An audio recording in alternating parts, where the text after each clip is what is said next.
microphone, so you can use this while you're speaking. And when we go to Q&A, Risa will have you at the podium afterwards, and then you four will be here. We could have a couch for Sarah. We could have however you like. But these 4 seats will share the 2 mics between the 2. And I'll turn those on and give them to you.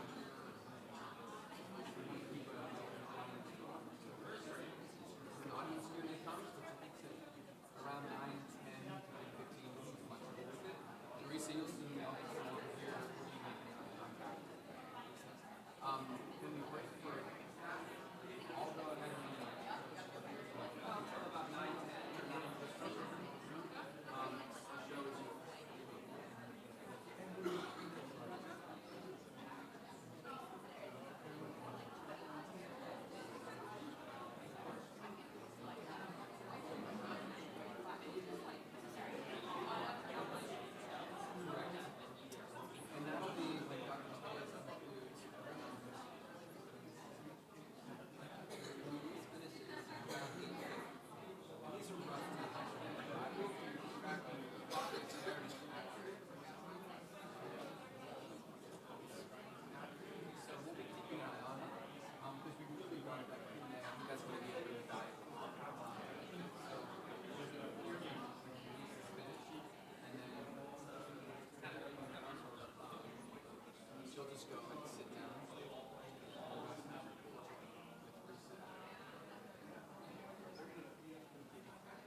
Well, good morning.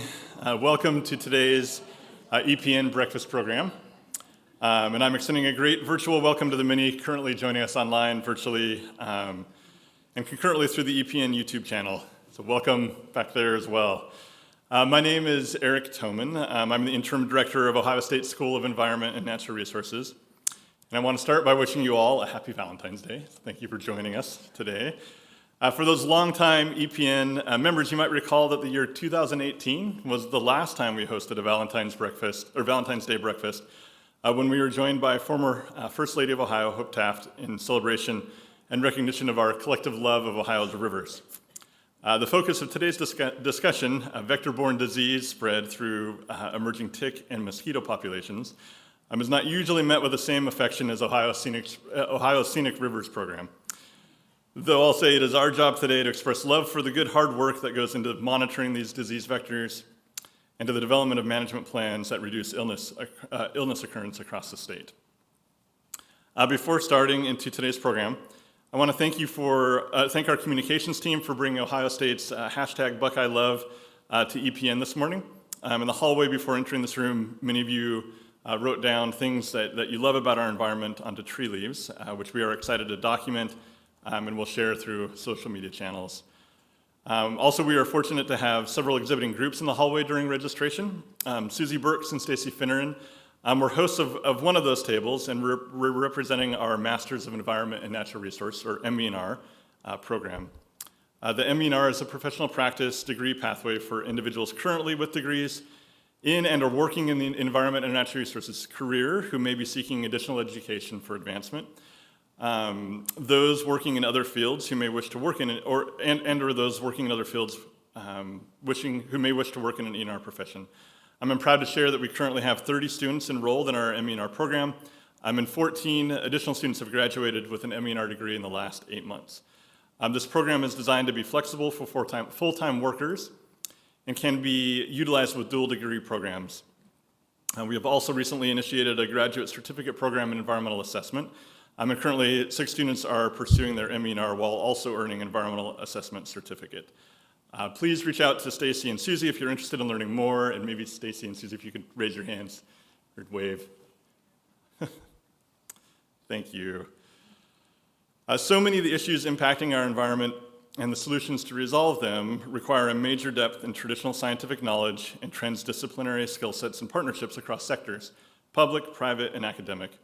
By its very nature, Ohio State School of Environment and Natural Resources is an interdisciplinary organization. We are home to faculty like Dr. Risa Pesapane, who will serve as our moderator today, that utilize mixed method research strategies, published in peer-reviewed journals that span traditional scientific fields, and oversee labs that are oriented towards public service. These faculty push us to be more in tune and in direct collaboration with those actively contributing to the management of our resources. Risa's diverse network of partners is an example of this. We have experts joining us from diverse fields of environmental public health, disease ecology, wildlife management, genetics and microbiology, veterinary medicine, communicable disease, and human medicine. And we have much to owe to Risa and her work and collaborations for organizing the panel we have today. To learn about the array of training, expertise, and overall talent located here at the front of the room among our speakers, please refer to the program brochure at your table, where you can find brief professional bios of each of today's speakers. While Risa deserves a lion's share of credit for identifying and coordinating today's panel of expert speakers, there is another team member who also merits special recognition. One of our medical specialists was no longer able to participate in today's events. Téllez's father, Dr. Luis Téllez, stepped in and graciously agreed to share his expertise with us today. And we greatly appreciate his willingness to join us. What a special opportunity to spend a Valentine's Day together, sharing in each of your professional areas with Dr. Téllez and his daughter, Kalia. This made me remember I had a fun experience with my youngest daughter on a different holiday when my then 5-year-old was so enamored with ticks that she just had to be a tick for Halloween. And that was not a costume you could pull off the shelf. I think Dr. Pesapane may remember this. I think we shared photos of her at this time. Well, to be mindful of our waste output, we printed enough brochures for you to share together at your tables and a digital brochure that you can reference on your own devices throughout the morning. And taking a picture using the QR code on your device will bring up a digital brochure on your mobile device. For those on YouTube, Molly Bean is placing a link to the brochure in the chat as well. Please feel free to utilize the chat function in YouTube to post your comments, thoughts, and questions throughout this morning's program. Our team will be reviewing those questions, and we will also take questions from the in-person audience after 9:10 a.m. this morning. Our EPN live stream is a free service of the School of Environment and Natural Resources, though we do seek out sponsorships to help defray this cost and to ensure that students can register for all of our programs and events across the entire academic year for no more than $5.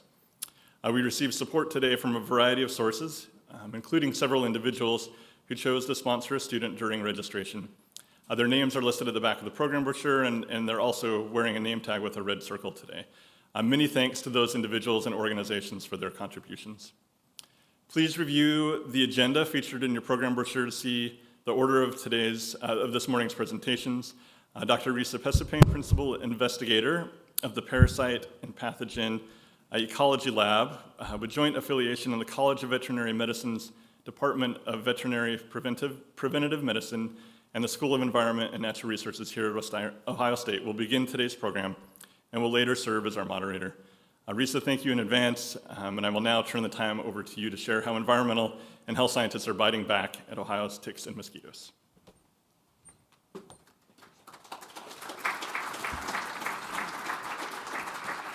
Good morning, everyone. Thank you for that warm welcome, Dr. Toman. So I wanted to start off this morning just a little bit of background on what motivated this event today. And so many of you may know, but for those of you who don't know, Ohio is experiencing substantial changes in our arthropod vector community in recent years. So about 20 years ago or so, we had one medically important tick for the most part in Ohio. And in the past 20 years, we have acquired more and more of those ticks. And so now we have 5 medically important ticks in the state of Ohio that are native here and could be encountered here. And that has corresponded with a very substantial increase in the number of tick-borne disease cases that we have. So for example, Lyme disease cases have risen tenfold in just 10 years. We also see rising cases of ehrlichiosis. We have alpha-gal syndrome, which is the mammalian meat allergy as a concern. But ticks are not our only problem here in Ohio. We have similarly new and ongoing mosquito-borne diseases as well. So many of you may be familiar with West Nile virus. But of course, Ohio and the Ohio River Valley also represent more than 80% of the United States cases of lacrosse virus, which are transmitted by mosquitoes. So that might be one that you haven't heard of. So we have a substantial new problem with vector-borne disease in this region. And importantly, these things are happening for our area against a backdrop where historically we didn't have so much concern, perhaps, about vector-borne disease, or we didn't have as much experience, let me say, with vector-borne disease. So we're experiencing all these new cases without this kind of historical backdrop of talking about vector-borne disease, of awareness of vector-borne disease, of educational programs about vector-borne disease. We didn't necessarily grow up talking about Lyme disease and being concerned about where you might find these ticks and picking them off. And so that's important to consider when we think about sort of the social preparation we have for this. And similarly, our infrastructure for a wide variety of things, education, vector control, health departments, were not necessarily built to accommodate that, because this is all new and very quickly becoming new. And so that's why it's really, really important that we work quickly and collectively to combat these issues. And that's partly why we're all here together today. We've assembled this team of diverse folks to talk about what some of the challenges and opportunities might be from these different angles of this problem.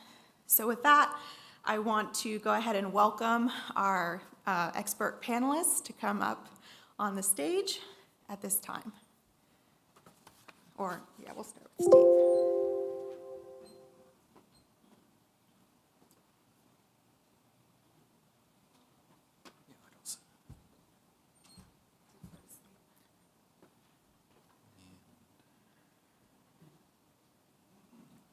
I have some slides. If they don't come up, that's all right. I can do without them. Do you want to try to He's working keep on working it. the kids.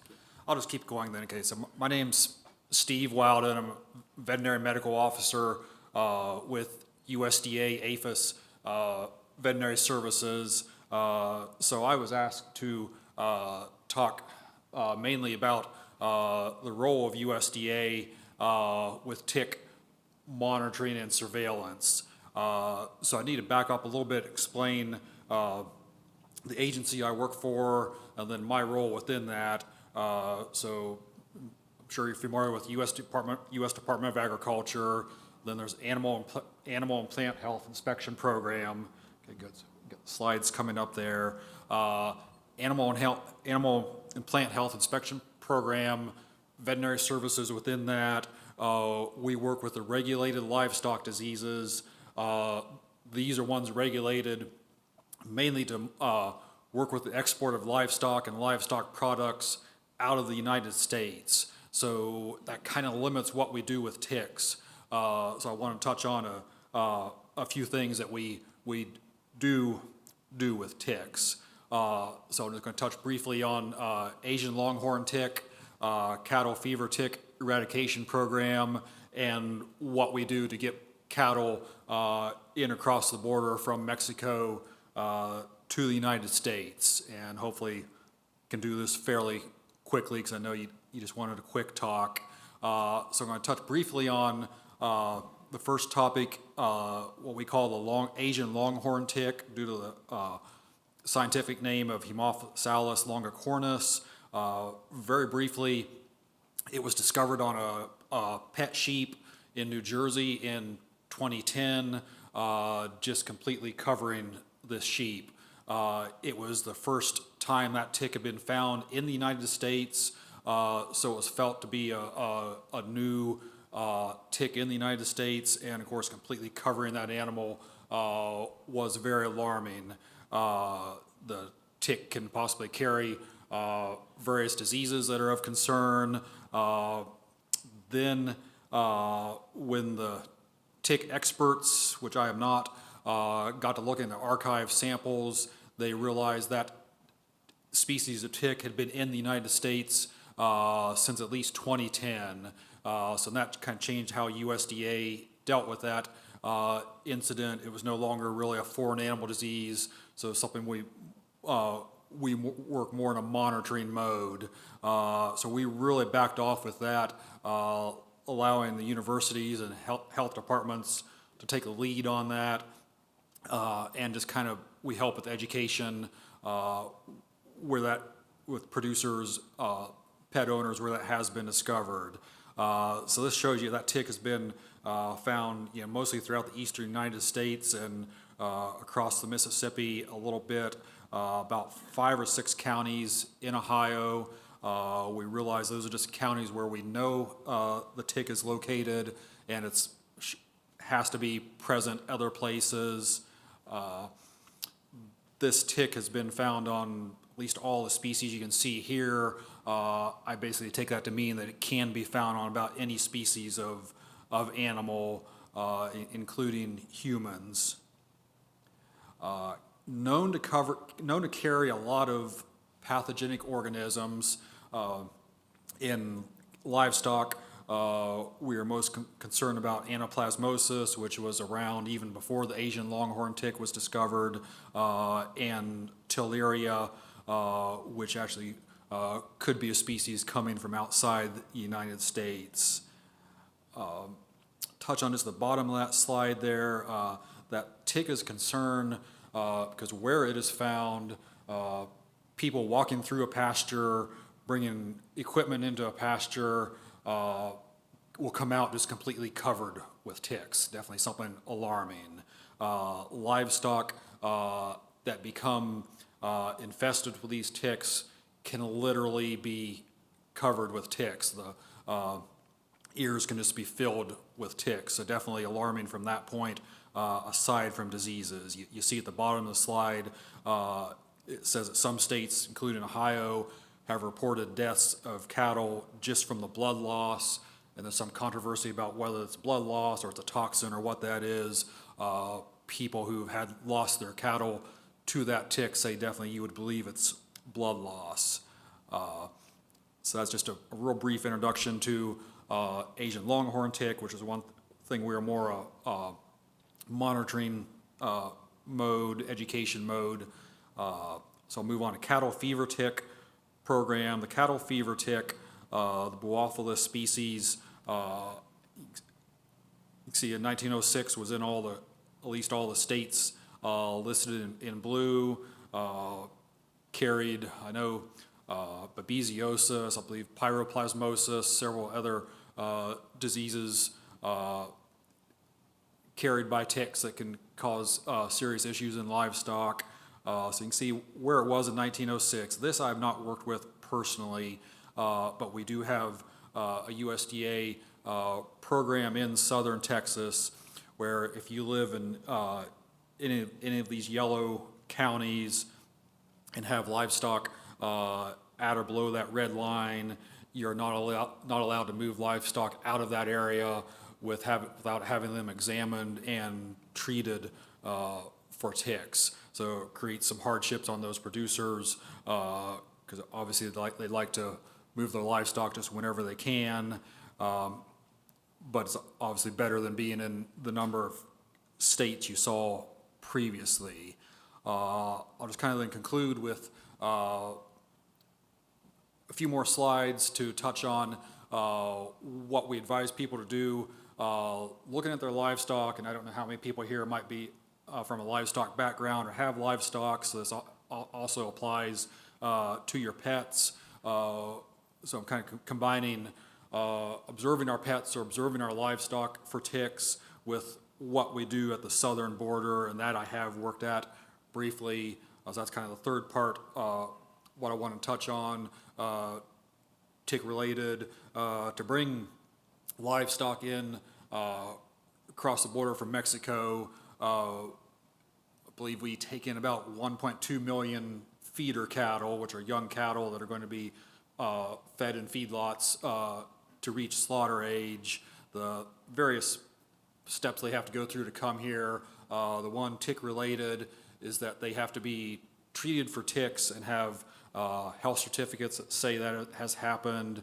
Also, we have USDA personnel that go across to Mexico and examine every single animal for ticks, and then they go through a dip vat to be treated. So the next 2 or 3 pictures are just of a gentleman checking his livestock for ticks, and it's something we're starting to talk more about with livestock producers. Livestock producers will, what we call, work their animals on a fairly regular basis to treat them for parasites, to vaccinate them, separate them. You really don't think about checking them for ticks. I think we probably check our pets for ticks as we play with them and pet them. You really don't think of checking your livestock for ticks, but it's something we are encouraging as you're working your animals through the chute. Do some of the quick procedures that this gentleman is doing in the pictures, just under the tail, under the belly, up into the ears, because definitely the Asian longhorn tick is something you'd want to find and treat early rather than allow your pastures to be infested, as we've seen in a few counties in Ohio. So those are just kind of a few brief things about what I can say about USDA is doing in monitoring some tick issues, and then just a couple things there on this last slide. If you want more information, just instead of putting up our whole web address, just a Google search for USDA Animal Health will get you a lot of information on the USDA Veterinary Services website. And if you have specific questions, you can email us at the email address on that slide. So that's all I have for now, and appreciate your time.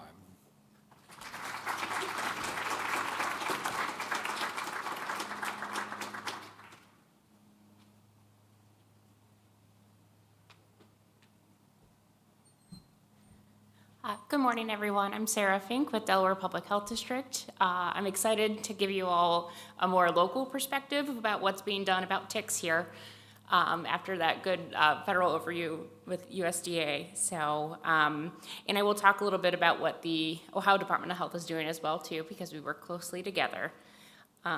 So when you've probably heard about public health a lot lately, the past few years. And you probably hear about, oh, the public health system. So it's a uniform system, right? Right? It has to be. Well, in Ohio, we're kind of in an interesting situation here. So we have 113 local health districts. We all run quite differently. I just recently moved from Franklin County to Delaware County, and it is astounding just the differences between that. So the only role that local health departments are required by law with vector-borne disease is to provide human disease case surveillance. Most vector-borne diseases are Class B reportable illnesses, and so most health departments are fulfilling that requirement through their epidemiology departments, just tracking, hey, we had a human case of West Nile virus. That's about it. We're not required to do any kind of active vector surveillance, any kind of control. So you'll see that it varies a lot from local health department to health department. Most local health departments don't have funding for basic surveillance, much less control. As a lot of our smaller health departments will tell us, you can't permit or license ticks and mosquitoes. We don't have the funding for it. It's not state mandated. So unfortunately, even though vector-borne diseases are a concern of many environmental health professionals in local health departments, there's just not the resources there to do anything. But I do have a bright spot. So scrap tires came to save the day. In 2016, partially in response to Zika, the Ohio EPA decided to fund mosquito control grants through its scrap tire funds.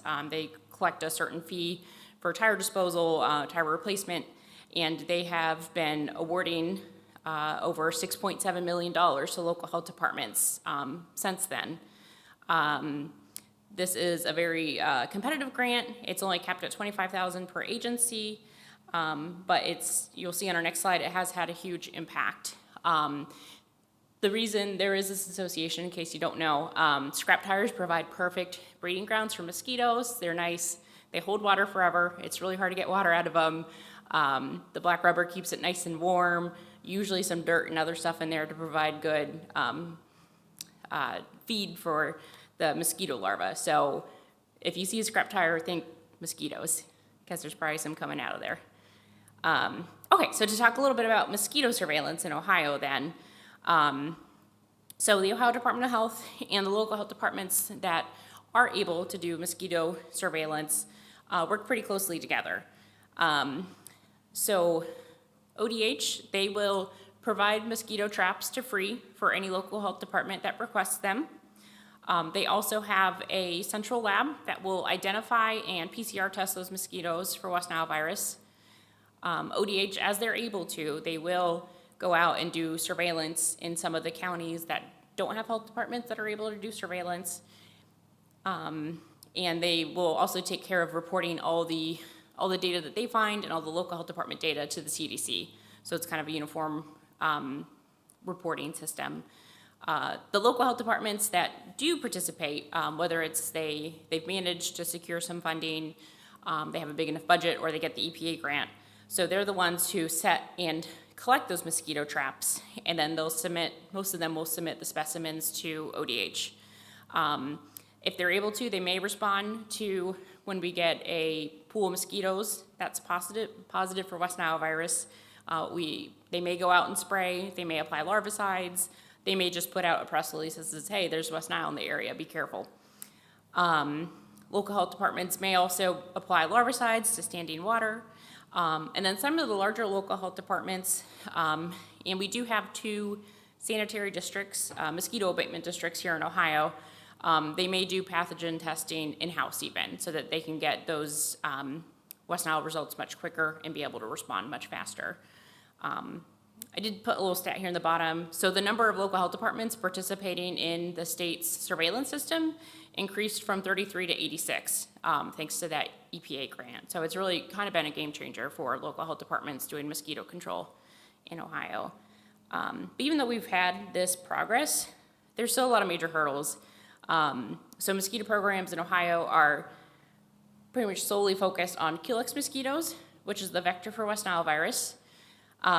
As Dr. Pesapane mentioned, though, Ohio is one of the top states for lacrosse encephalitis. That's caused by Aedes tricereatus, completely different habitat. You would collect them with different traps. We don't have testing for it, so there's nothing really being done about that.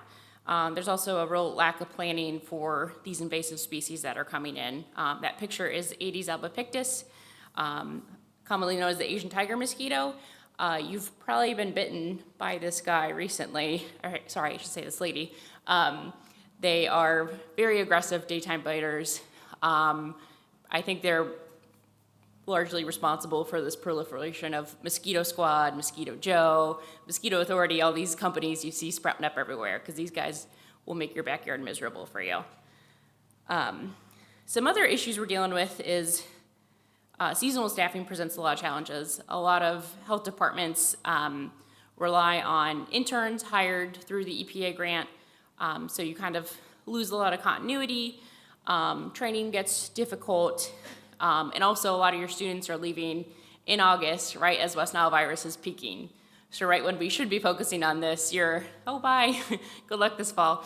And local health department staff get pulled in a lot of directions. If you know anyone who works in local environmental health, ask them how many different fields they've worked in this past 2 years, and I think you'll be surprised the wide scope of things that they're responsible for. And even with the financial assistance of the EPA mosquito control grant, a lot of local health departments fall very short of a full integrated pest management program.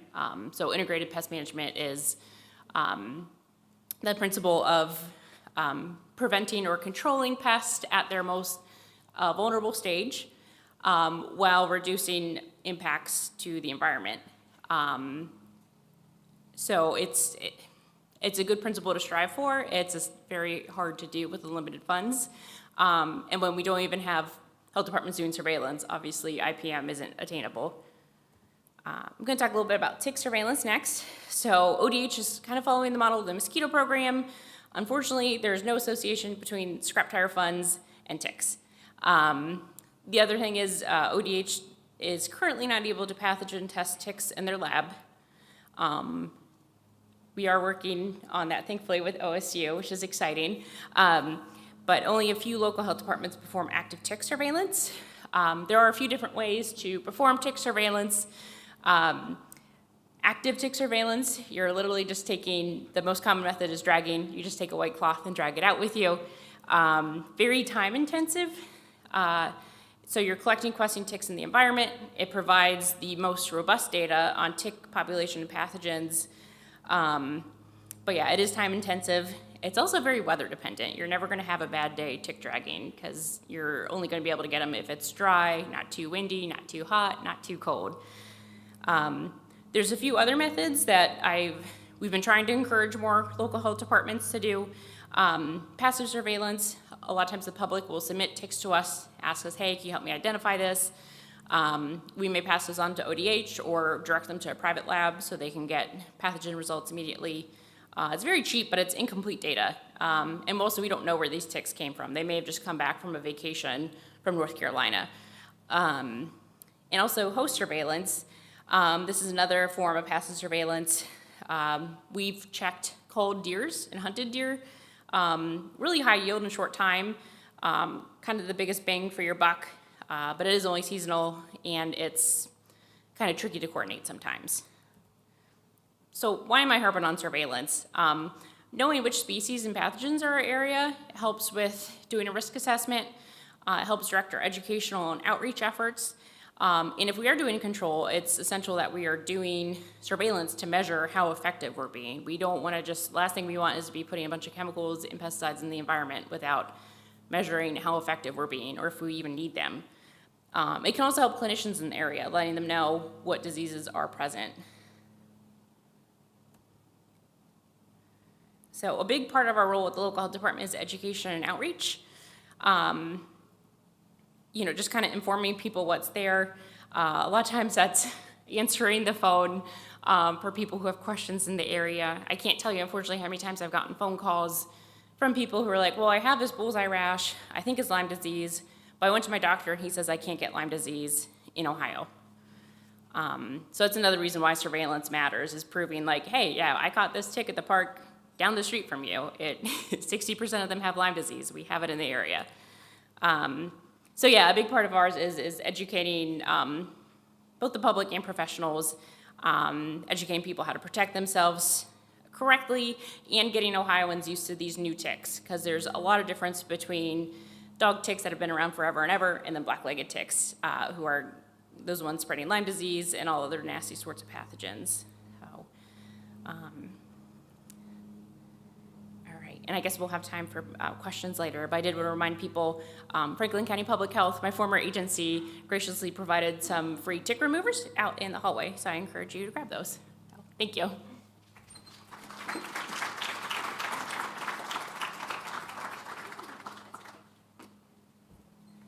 Hello, everyone. Thank you to both of the previous speakers. That was great. Would it be possible to get a web browser up here at some point? It's not critical, but if we have it.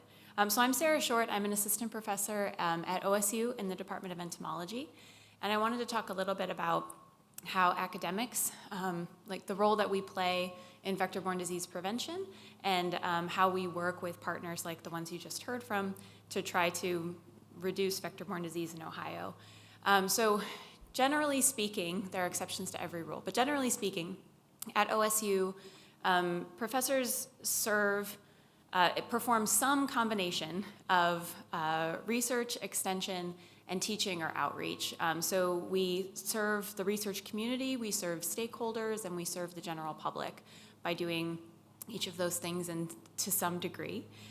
So when I say research takes lots of different forms, but we often will do what's something that's called basic research, which is research where we're trying to develop knowledge about a system, either because that knowledge is fascinating in and of itself and maybe valuable just because it's really amazing to learn about the world, but it's often because we want to know more about a system so that down the road we might be able to use that information in a way that's beneficial to the world. But we also do extension research. So extension is kind of a nebulous term, and I feel like there's often a lot of confusion around it. But so extension research usually, well, it takes many forms, but it generally will directly address an outstanding question for which there's an immediate stakeholder need. So this might be, for example, a researcher at OSU might have a research program where they're specifically testing a particular type of an intervention that you might use in an integrated pest management program. And then that information you can turn around and ideally directly use to maybe change IPM practices. So to give you an example, in my lab, I study mosquitoes. And I primarily study Aedes aegypti, which is not in Ohio, but it transmits dengue virus and Zika virus. And we do a lot of basic research about that mosquito.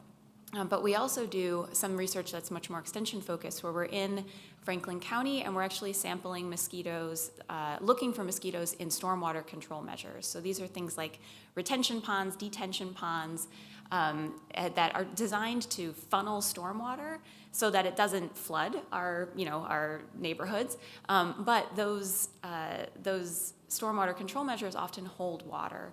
And we're looking to see which types of stormwater control measures are most likely to harbor mosquitoes. And then we're also looking for what environmental variables might influence the presence of mosquitoes. So things like what types of plants are there, is trash present, how was the retention or detention basin designed? And we're doing this in collaboration with Ryan Winston, who's also in SENR and in the College of Engineering here at OSU. So that's the type of project where we hope in the end of that, we can actually turn around and talk to stormwater engineers and say, hey, if you perhaps reduce the number of this plant, that might reduce the number of mosquitoes.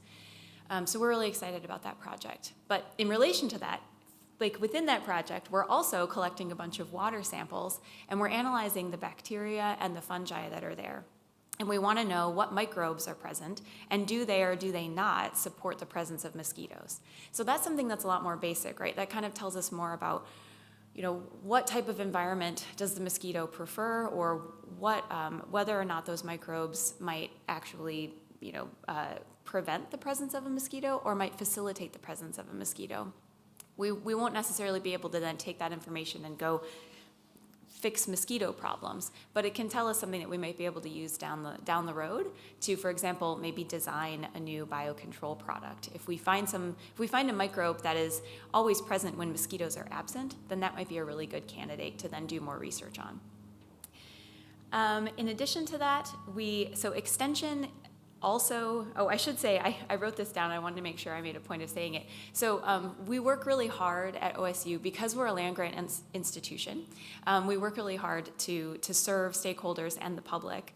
And when we're thinking about vector-borne disease, all of the people at OSU that work on vector-borne disease are trying, and with varying degrees of success, but we're working on it, and it's a work in progress. But we're trying to complement the work of our public health partners and try to develop, I would like to say we were trying to develop a mutually beneficial symbiosis with our public health partners. So some of what we do is complementary to what public health does, and we are trying to support our public health partners by building additional capacity. So another way that we do extension research, and this is Dr. Pesapane's work, so Dr. Pesapane does a lot of work, but some of the work that she does is looking at where ticks are in the state and mapping pathogens that are in those ticks, which is something that complements the work of the Ohio Department of Health and the Department of Agriculture. We're also building capacity at OSU, and when I say we, I really mean Dr. Pesapane, to do more testing of ticks. So that is a way that OSU is trying to serve the general public through our research. Lastly, extension can take the form of knowledge sharing and teaching. So I don't know how, I'm sure many of you know this actually, but I don't know, where everyone in the audience is from or what your background is, but OSU professors, if they have an extension appointment, they are routinely taking invitations. Like, you can call up an OSU professor and ask them to come give a talk. I've spoken with master gardeners. I've talked with the general public at outreach events and things of that nature. So that is part of our job if we have an extension appointment. And even if we don't, actually, most OSU professors engage in that to some extent. So if you have an organization that you're involved with, feel free to send one of us an email, and you will often get a response. Although, maybe I don't want to speak for everyone, but I certainly am happy to get those emails because it's a part of my job and it's something I enjoy doing. So another thing that we do is to try to be a megaphone for public health resources that our public health partners have already developed in vector-borne disease. So, for example, we have developed a website called the BITE site, u.osu.edu/BITE. And the tick page is I think our most well-developed page at this point. This is a work in progress, but it's just basic information that our public health partners have already developed, but we wanted to funnel it through another. So the idea here, right, is to get it spread it as far and wide as possible. And this is something that we can do at OSU to help support the goals of public health. So most of these links are links either from the CDC or from the Ohio Department of Health. We also have a resource called Ohio Line, which I'm sure many of you are familiar with, but just in case you're not, many OSU extension professionals will develop fact sheets. Where's my search bar? There it is. So for example, Dr. Pesapane, in collaboration with others at OSU, just wrote a very nice fact sheet about the Asian longhorn tick in Ohio. So these are examples of resources that professors at OSU develop and make available to the general public. So feel free to explore Ohio Line. There's lots of other resources there that have all been developed by our extension network and extension professionals. I think, the last thing I want to say is teaching. So we also teach. We do a lot of teaching, and much of that takes place just in the classroom. And what we're doing there is trying to educate the next generation, or the current generation, about vector-borne disease. And I teach a class on vector-borne disease, and I have a lot of public health students that take my class. So my goal in teaching that class is to then to try to attract students who might end up working on lead paint prevention, but give them some information about vector-borne disease so that they can have that information, and when they move forward in their career, they will be informed about vector-borne disease and about preventing vector-borne disease. So I'm going to stop there, and I'll let Dr.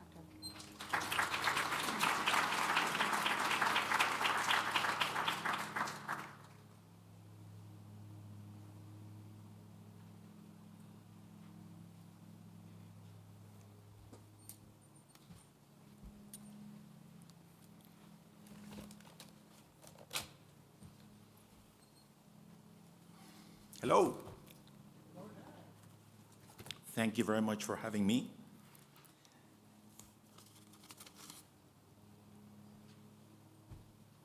Arthropods are responsible for transmitting some of the most important pathogens in the world today. I come from Central America, Nicaragua, and I know the impact of disease such as malaria, dengue, diseases that are caused by agents transmitted by arthropods. These diseases affect mainly people in tropical countries. However, we are seeing more and more these conditions in the United States. For example, West Nile virus is well established in North America. Americans like to travel, and many of these diseases come to us via travelers. It is a complex problem. Studying the pathogen itself is not sufficient to devise treatments and prevention strategies. Thus, we look at vectors and try to control vector distribution in a geographical area. Vectors have complex life cycles, and they are affected by geographical factors as well as climate changes. We have heard about climate changes, and that's going to play a significant role in how vectors distribute and how these pathogens are affecting humans. It's also important to recognize that the agent, the pathogen, and the human have complex interactions involving the human immune system. And these are always evolving. Case in point, COVID, and the way that the virus interacts with the human immune system in trying to beat the natural defenses that we have against them. The two most important arthropod diseases, or the two most important arthropods that transmit human disease, are mosquitoes and ticks in the world and the United States.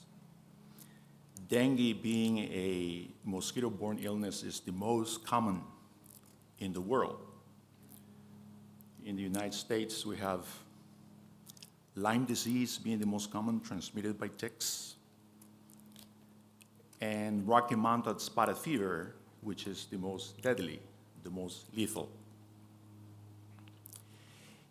It's really a challenge for the physicians such as myself to recognize these diseases. Arthropods represent about 1 million visits to the emergency department throughout the nation. Most of the bites of arthropods are minor and self-limiting. They can be treated locally.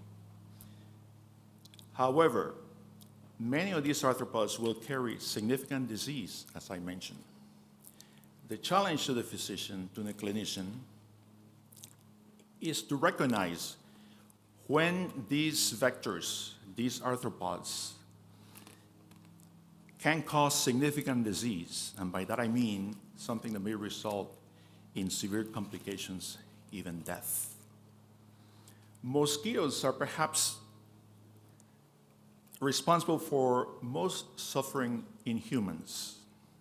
Diseases such as malaria, yellow fever, common in tropical countries, account for hundreds of thousands of deaths throughout the world. The burden of disease on populations in terms of human suffering and economic development are very obvious. Tick-borne illness in the United States is also very significant, especially Lyme disease. Lyme disease is prevalent in many parts of the country, especially the Northeast and the North Midwest, but we see it here in Ohio as well. As a primary care physician, I have encountered Lyme disease. It's difficult to diagnose these diseases because many of them present with the same non-specific general symptoms, such as fever, headache, body aches. These are common symptoms to many other conditions, even non-infectious diseases. The challenge of the physician is to know the disease. A professor of mine used to say, if you don't know the disease, you cannot diagnose it. Familiarity with the diseases is fundamental and essential. And also recognizing some of the basic clinical symptoms that can point to the right diagnosis. In the case of tick-borne disease, it is essential to make a prompt diagnosis. Tick-borne illness is time-dependent. A tick needs to be attached to a human host approximately 32 to 48 hours in order to cause significant infection. This is the time it takes for the tick to engorge with blood. In the clinical setting, some of these conditions may not be as common as others. Thus, a physician needs to be aware of the presence of these illnesses. We appreciate when public health says, hey, there's West Nilos present, be careful. This alerts us to the potential impact of an epidemic. Important for physicians to take a very careful history from the patient and do a very careful physical examination. These are essential in the approach to diagnosing disease. For instance, any disease presenting with fever, chills, body aches, and fatigue around the summer and spring seasons is very suspicious for tick-borne illness. The history will include exposure to a potential endemic vector in a given geographical area. The identification of the potential vector, be it a tick or a mosquito, and also recognizing the specific signs and symptoms that it produces. In the case of arthropod-borne illnesses, usually a rash is a good clue. Rashes can help us identify the type of disease that may be present. For instance, in the case of Lyme disease, a patient may present with a red patch, usually in the extremities, where the tick has attached. Many times the patient doesn't even recall or know that tick has bitten them. These rashes are usually homogeneous at present, reddish, erythematous as we call it, and they progress to an expanding redness, sometimes with a central clearing. This is pathognomic. In other words, this is something that we can, with certainty, suspect is Lyme disease. It is very important to treat Lyme disease as early as possible. Usually, empirical treatment with doxycycline can take care of the disease. If the disease is missed, it can go to stages where it becomes disseminated and cause serious symptoms, such as inflammation of the brain, inflammation of the heart, that can cause seizures, coma, or even death. Another typical rash is the rash of mosquitoes. Mosquitoes cause a very intense pruritic, that means itching rash, which causes what we call a wheal at the site of inoculation. This is because the mosquito saliva is very allergenic and causes this reaction. Most importantly, a vector such as the mosquito can cause significant illness, such as malaria, yellow fever, and as I mentioned earlier, West Nile virus. So it is essential for us physicians to become aware and familiar with the geographic distribution of these pathogens and vectors. Thus, it is important for us to know our colleagues in the entomology department, in the public health department, in the veterinary sciences, and especially in the research departments at universities who conduct the basic research that give us an idea of the impact of these vectors, these pathogens, and these diseases in the human population. Very important for physicians to learn to educate patients, families, on these diseases, on these pathogens, on these vectors. Wearing proper clothing, light colored, for instance, impregnated with pesticides such as permethrins is recommended, especially for folks that go into areas where they do research. As our entomologist expert said to us, to prevent contact with these pathogens. Also very important to avoid areas where we know that the vectors are present. Vegetation, standing water are places where mosquitoes are usually abundant. Use of insecticides and repellents is very important for those who are going to be in contact with these vectors outdoors. The most important repellent is one that contains GEET in concentrations of about 20 to 50%. Has been known to be effective and to reduce mortality and morbidity. So it is important for us to collaborate, to devise strategies of treatment and prevention.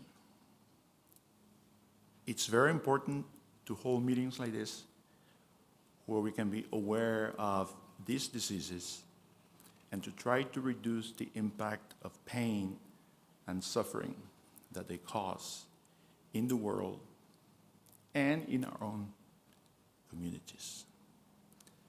I think we'll be taking some questions after this.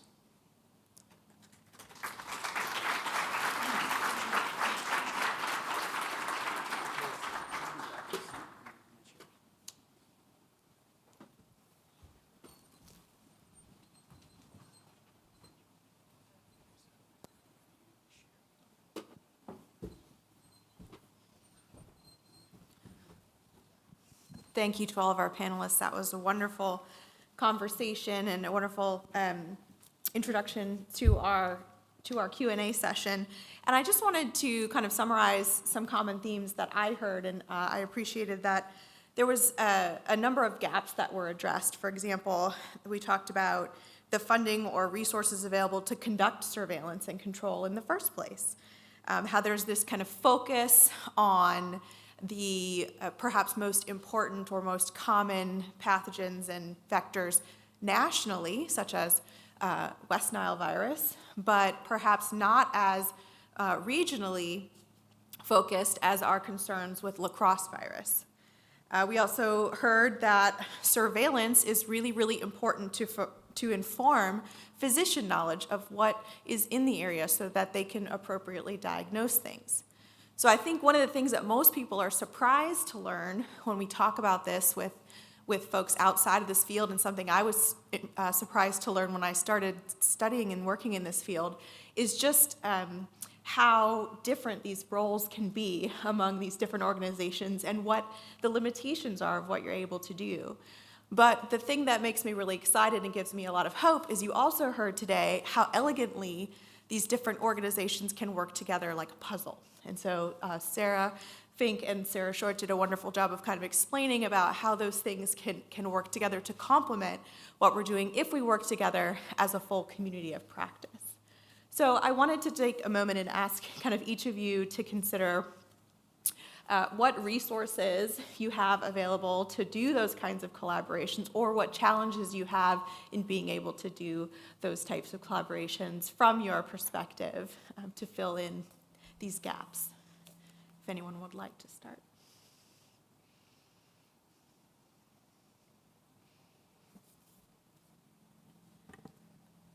I think for us in local health, one of the biggest challenges is just time. We're responsible for so many different programs, and some of them are mandated by the state, so those get preference over these kind of programs. So I think the biggest challenge is just staffing, time, and attention even, from our higher ups within our health department. Sometimes it's not a high priority for them either, so. Yeah, I'll second that and add that. So there, if we're doing research at OSU, we almost always need to have grant funding of some kind to do it. And because there's not enough information or recognition in the U.S. about many of these diseases, especially in Ohio, the funding is often not there. So we struggle to get funding, sometimes for really basic things. Like sometimes we need to just know where the ticks are, in order to then ask the next question. And there's not a ton of funding to do surveillance, as you've heard. And it's also sometimes hard to justify to grant funding agencies that we need money to do surveillance, because a lot of times the funding agencies are like, well, wait, isn't the CDC providing money for surveillance? And yes, they are, but not enough, and we don't have enough people, and we don't have enough time to do it. So sometimes there's this sort of gap or I guess missed area where we need more foundational basic information, but that's not the sexy research that people want to fund. But we need that basic information, and sometimes I think it's challenging to get that done. From a physician's perspective, it's important for us to include vector-borne illness in the medical curriculum. As a medical student, I received essentially one lecture worth of arthropod-borne illness, such a complex and expanding field. Medical education is important for medical students and as continuing medical education for physicians, especially through the literature. Doctors like to read the journals. And it's important because areas of research at universities and especially organizations like the Center for Disease Control and NIOSH usually publish through journals, one of which is the Morbidity and Mortality Weekly Report, where we are alerted of some of the threats to the public health in terms of human disease that are always ongoing and new and developing. Important for physicians to also stay in contact with the public health department, and they will be the first ones to alert us of the possibility of epidemics. and also by keeping track of endemics where a pathogen has been established for quite some time, and the effects on human health.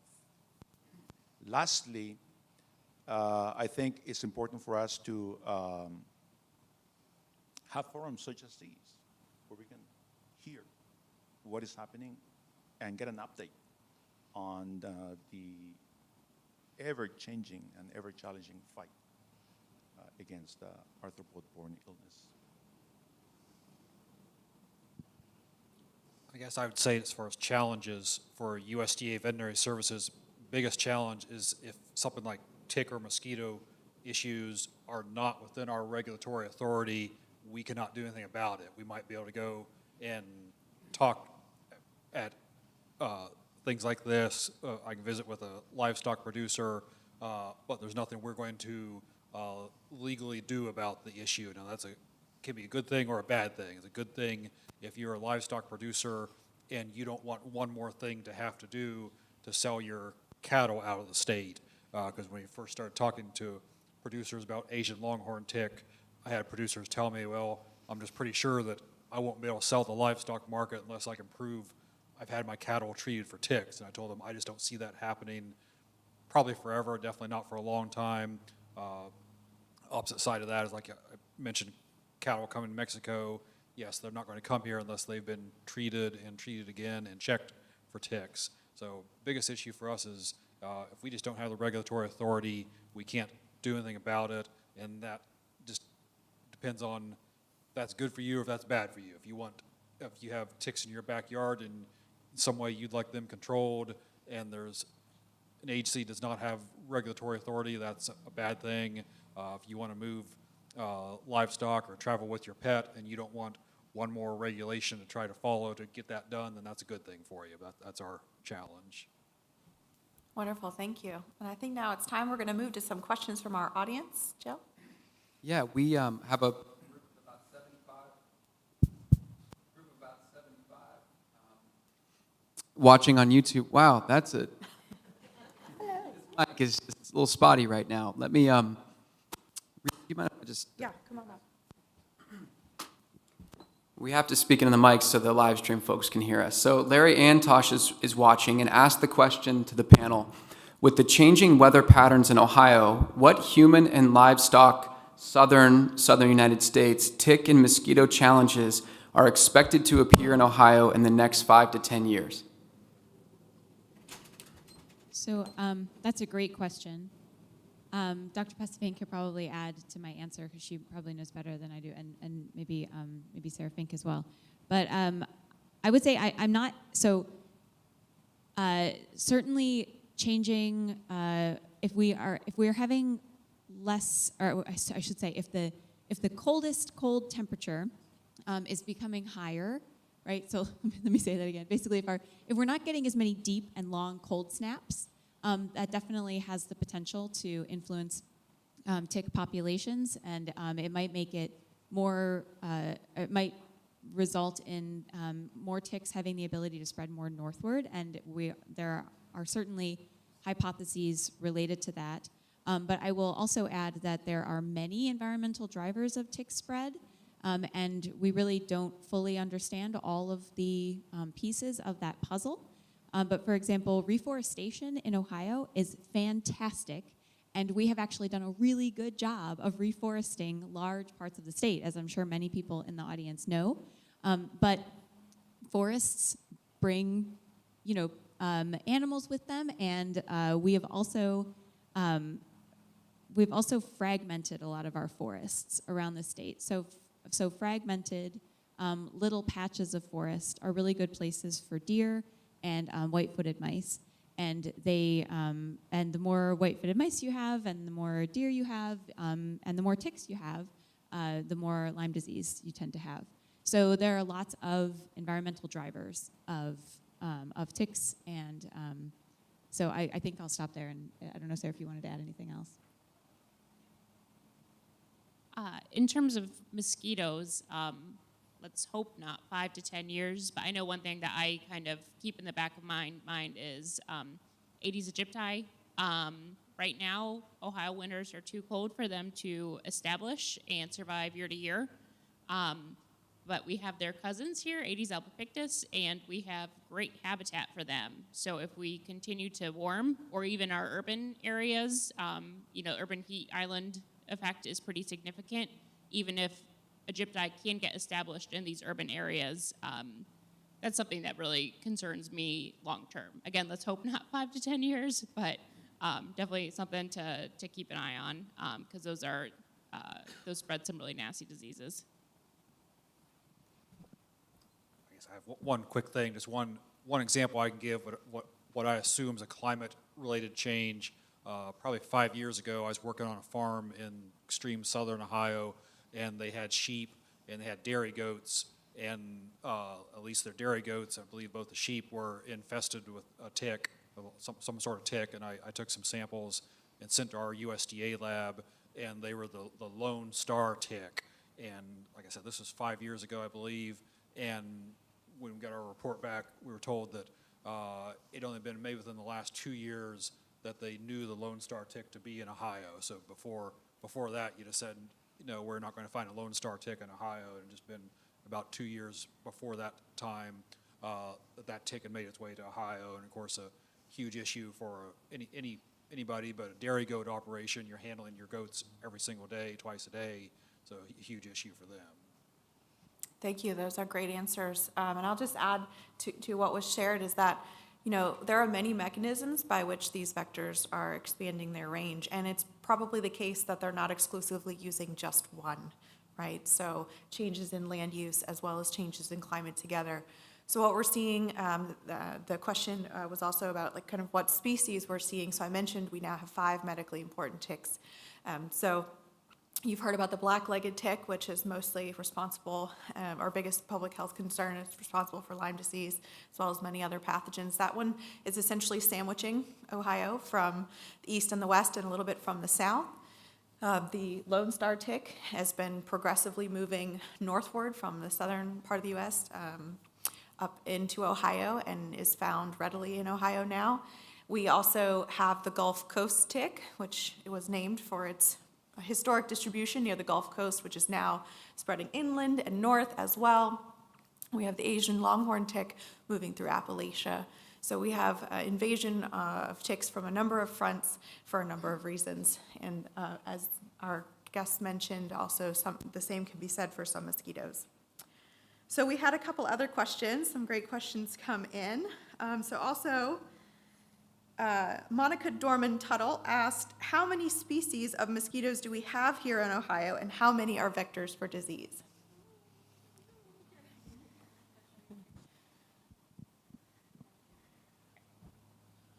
Depending on what part of the state you're in, we have from 40 to 60 species.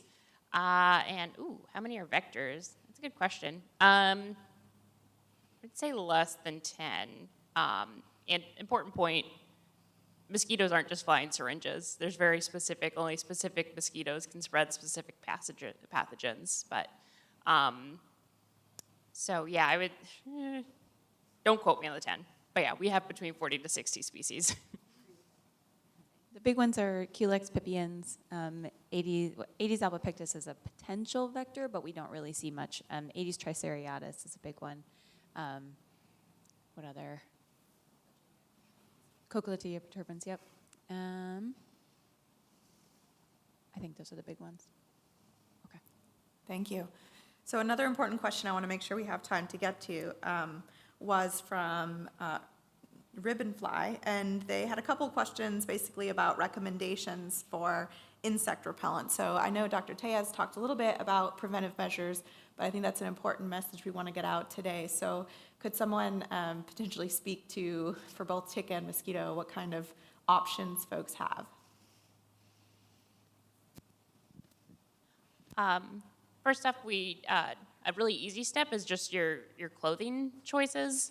Long pants and light colors, again, go a long way. Avoiding being out at times when mosquitoes are active, or just staying on the middle of trails and not running through a grassy meadow will help you as well. But for repellents, we recommend Look for EPA-registered repellents. They're proven not only safe but also effective to get that registration. 20-25% or higher DEET or picaridin are my favorites, or again, permethrin-treated clothing and gear also goes a long way protecting you from both mosquitoes and ticks. Can I also add there's another active ingredient that's also EPA approved, which is oil of lemon eucalyptus, which is also effective, but it is not the same thing as eucalyptus essential oil. Those are two completely different products. So go to the EPA's website and you can read about the repellents that they have, but that is listed on their website as well. And many people like that as a third option. Yeah, the EPA website has a tool called Find the Repellent That's Right for You, which will walk you through those options if you wanted to explore what those are. And if you have a question from inside the room, please just raise your hand and we'll run you a microphone. See, that question's a good segue to something on my mind, worrying about students here at OSU and elsewhere, or Metro Parks visitors. How can we step up the prevention game and awareness building? And an idea popped into my mind sitting here. A lot of families might go out on a picnic or be outdoors and forget to take mosquito repellent along or insect repellent. Might an enterprise be created whereby we have vending machines, not just for sodas and water in parks, but also small containers of insect repellent. So make it very easy for people to latch on to prevention measures, and maybe have a little simple brochure that's dispensed with that or otherwise available that reminds people about things that were just being mentioned. I love that idea. Hand sanitizer, like next to the hand sanitizer. I will say just really quickly, it was already, so Dr. Téllez mentioned this, but permethrin-treated clothing is the best protection against ticks, not just topical repellent. And that's a trickier thing to deploy. You couldn't just have a dispenser of something like that. But yeah, I don't know. I mean, so I can say that public health partners and well, you can speak to public health measures at Metro Parks. Would you like to talk about your? Yeah, so we actually kind of started a pilot program to help people protect themselves from ticks in Sharon Woods Metro Park this past year. We have added a public tick check station. It's just a tick jar on a stick, but it has some informational signage. They're at the end of trailheads, and it's to remind people, hey, check yourselves now. If you remove ticks quickly, you're going to protect any disease. So if they do get on you, you forget your repellent, you're still able to pull them off. You have a safe place to dispose of them. And third bonus is that we get to go back and collect those ticks, and it saves us a lot of work. Some other things health departments are doing, we're looking at making repellent kits for some of our community partners, where if a township is having a movie night in the park, they can request a box of repellent wipes from us. It will include some brochures about repellent use, so that way if you forget to spray your kids before you come to watch, a Pixar movie after dusk, we'll have it there and ready for you. Like to add from a clinical perspective, it's important to do surveys on humans, especially children. If you are outdoors or have taken your family outdoors, after you return, it's important to check thoroughly the skin, especially children and animals. Tick bites are painless. Most people don't know they have been bitten by a tick. Ticks remain attached to the body anywhere between a day to 3 days to engorge in blood. This is the critical period when they can inoculate the circulatory system with pathogens such as Lyme disease. As I said earlier, tick-borne illness is time-dependent, so prompt identification and treatment is important. Also, I like to add that the proper removal is also essential. Do not try to remove a tick yourself. Usually the head will remain in the subcutaneous tissue and continue to expose the the human to the agent, to the pathogen. There is a specific technique that physicians use to remove ticks, usually with the use of a curved forceps, which can be applied to the skin around the neck of the vector or the tick, and remove carefully its parts, making sure you don't break it. And that is important to consider. We do have tick removal tools at a table out right outside these doors too, which are designed for that purpose so that you can be sure that you are properly removing the ticks. So we encourage everyone to take one of those with them today as well, because it is important to make sure that it is properly removed. Yeah, and there are instructions online for removing ticks yourself that the CDC provides. And it is important to get it out as quickly as possible. And I do want to say that there are some pathogens that can be transmitted in less than 24 hours. So if you can't get to a physician's office, removing it immediately yourself is a very good option to prevent pathogen transmission. So I think we have time for one more question that is directed at Dr. Wilden. And so the question was about pastures with infestations, particularly with the Asian longhorn tick. How are we working with farmers to educate them or to identify this problem? I guess working with them probably as much through their local extension educators as through my agency, and then just trying to let them know the various options. Keeping the pastures mowed as often as one great option.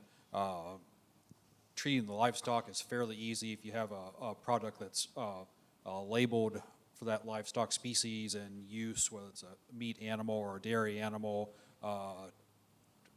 Early detection is really more important, what I feel, than finding it and then trying to treat your pasture, because that's when it gets into more difficult realm of what products can we use on this pasture. So there's a few things you can do. I think we were working as much with the local extension educator to get the word out as much as anything.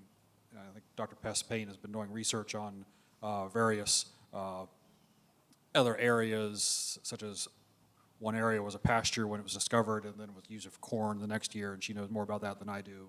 I don't know if she wants to speak to that, but I know there's a lot being done looking for where the tick will be in different environments.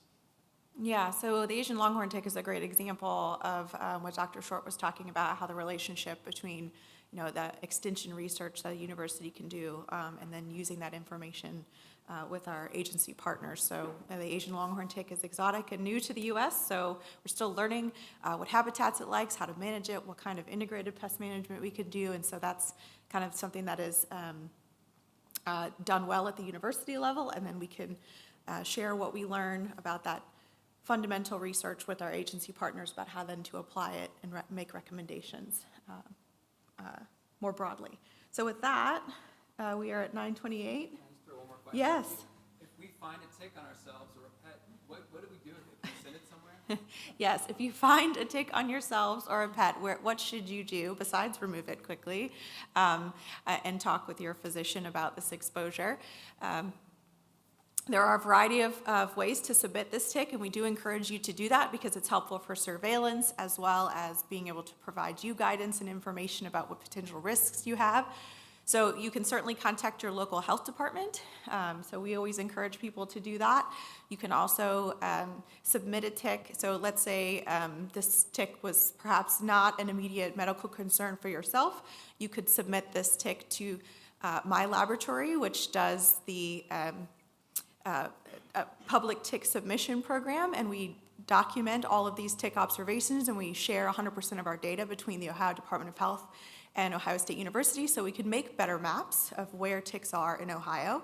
And we do now have a new lab, which Dr. Sarah Short mentioned and Sarah Fink mentioned as well, called the Buckeye Bug Bite Lab, which is currently a contracted lab with some of our agency partners, but we'll be opening for tick testing services to the public very soon.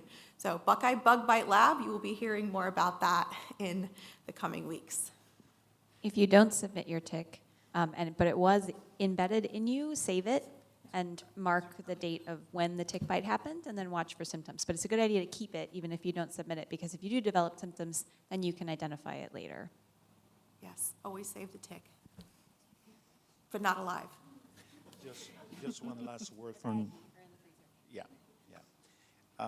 When we find ticks attached to a patient, generally the concern is taking care of that exposure as soon as possible. When there is an obvious rash, we can clinically suspect that this tick bite is going to be significant. Physicians will usually treat at that time, especially if we know the time of exposure. Unfortunately, some of the ticks which may be infected do not produce disease in humans. So it is very difficult to treat somebody on the assumption that this tick is potentially infected. There is a complex interaction between pathogens and the human immune system. However, anything helps, especially from the surveillance point of view, in determining the degree of infestation in the vector.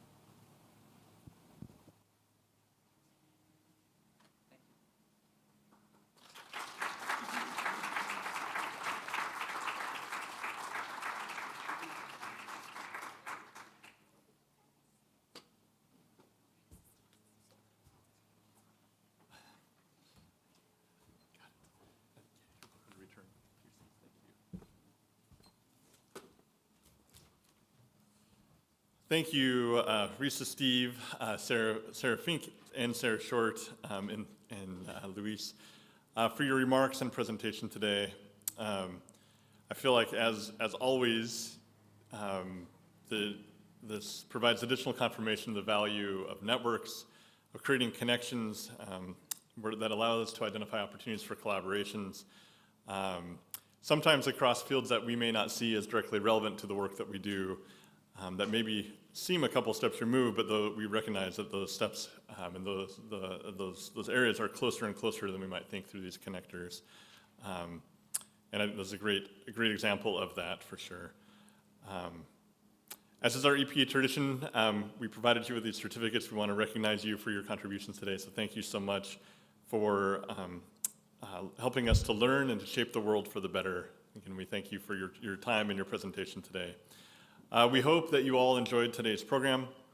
We do appreciate feedback that attendees like you provide during and following our events.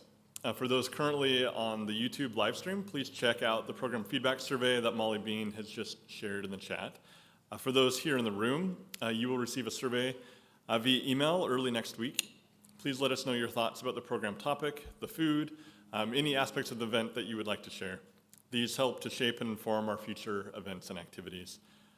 Please turn to the back of the brochure for details on our forthcoming EPN events. I'm very excited for events here coming up in March and April. On Tuesday, March 7th, we will team up with the Water Management Association of Ohio, Terra Aqua, a cross-disciplinary student organization at Ohio State and water management affiliate, the Ohio Stormwater Association, Ohio State's Bird Polar and Climate Research Center, the Ohio Water Resources Center, and Friends of the Lower Olentangy Watershed for extended 4-hour program examining Ohio's changing rivers. The purpose of this session is to explore regional partnerships and collaborations for stormwater management that incorporates up-to-date and advanced climate data sourcing and modeling. At this event, you will join with experts from fields of atmospheric science and hydrology, aquatic biologists, and stormwater engineers at the front lines of flood management, water quality improvement, and the implementation of green infrastructure. March 7th's extended program is worth 2 continuing education and professional development hours. Save the date for the EPN and Ohio State Signature Earth Day program, which is set for Wednesday, April 19th at the Fawcett Center. This event will feature a debut dance production and performance titled Black on Earth by Brotherhood Dance and other regional speakers and experts. Through digital and organic interfaces, Black on Earth transports participants into green spaces that have served as resistance for Black populations globally. Black on Earth is a meditation, a call to action, and an illustration of wealth that has been undervalued and exploited. Joe and Kalia will be sending out registration information about this event in the weeks ahead. These programs, like all EPN programs, will be live streamed for free via our YouTube channel. For more details and to learn about all of our events, sign up to be an EPM member today. It is free, quick, and easy at epn.osu.edu. On your way out this morning, be sure to check out the leaves with words describing what environmental professionals love about the environment on our EPN tree of Buckeye Love. And please pay close attention to the zero waste signs and instructions posted above the waste receptacle bins, determining if your item belongs in the compost, recycle, or trash bin. Your actions will help us make this EPN Breakfast a zero waste event. And again, thank you for joining us today, and thank you to our panelists and speakers.